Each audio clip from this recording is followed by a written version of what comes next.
Have you ever trusted someone with your pain, believing that sharing would make the burden lighter, only to realize later that silence would have saved you?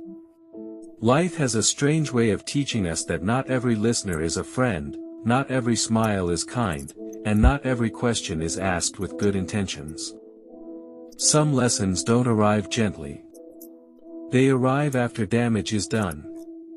This is the story of a man who learned, through loss and quiet suffering, why not everything in life should be shared. In a crowded town filled with constant noise, long workdays, and tired faces, lived a man named Daniel. He was not rich, powerful, or famous. He was just a regular man trying to live an honest life.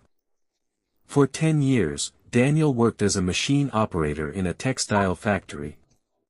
Every morning, he woke before sunrise, washed his face with cold water, drank a cup of plain tea, and walked the same dusty road to work. The factory was loud. Machines roared without mercy, and the air was always thick with cotton dust. Daniel's hands were rough, his eyes often burned, and his back carried the weight of endless hours standing in one place. But he never complained. He believed that work gave dignity, and silence gave strength. At home, his world was small but meaningful. His wife managed the household carefully, stretching every bit of money to cover food, rent, and school fees.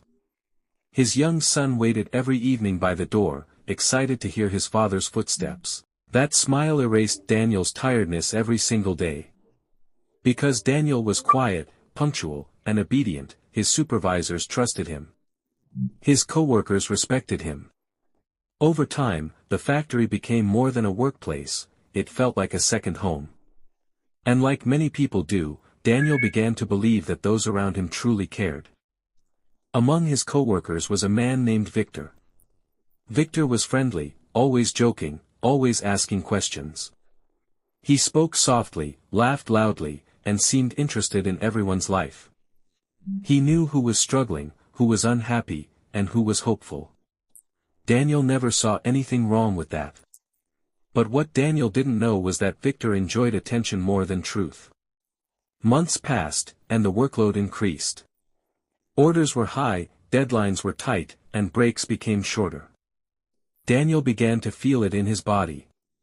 His arms shook by evening.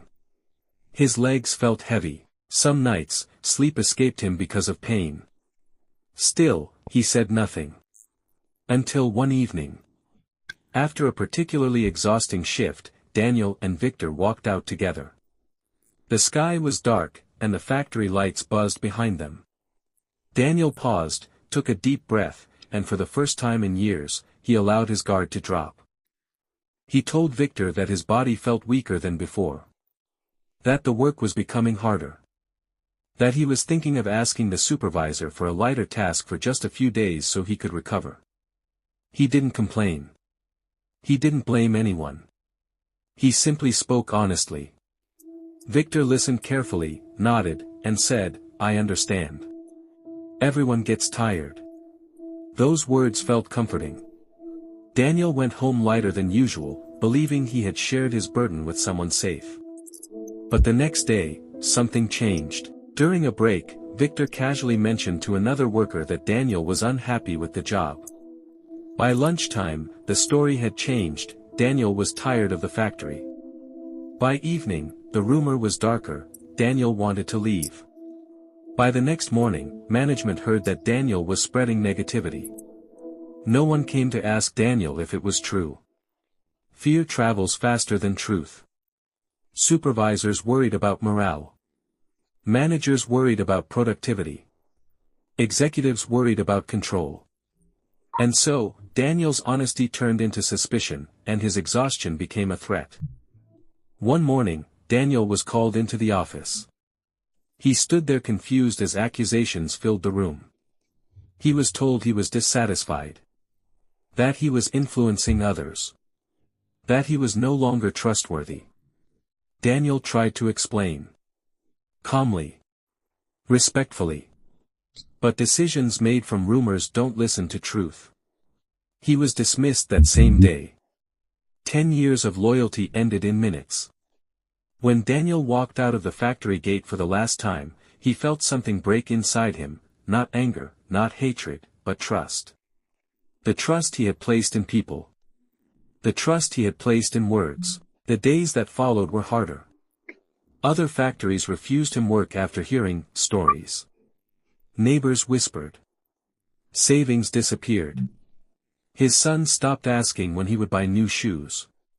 His wife stopped asking questions. At night, Daniel stared at the ceiling, replaying the moment he chose to speak. Eventually, he understood something painful but powerful. Not everyone deserves access to your struggles. Some people listen to help. Others listen to use. One early morning, Daniel packed a small bag and left the town quietly. He found work far away, where no one knew his name or his past. He worked harder than ever, but this time, he kept his struggles close to his heart. Years later, the factory that fired him faced real problems. Workers left. Trust broke. And the same man who spread rumors found himself alone. By then, Daniel had rebuilt his life, not because people changed, but because he did. He learned that silence is not weakness. That privacy is protection. And that wisdom is knowing what to share, and what to guard. Because not every story needs an audience. And not every pain needs a listener. Sometimes, the strongest thing you can do, is keep your strength to yourself.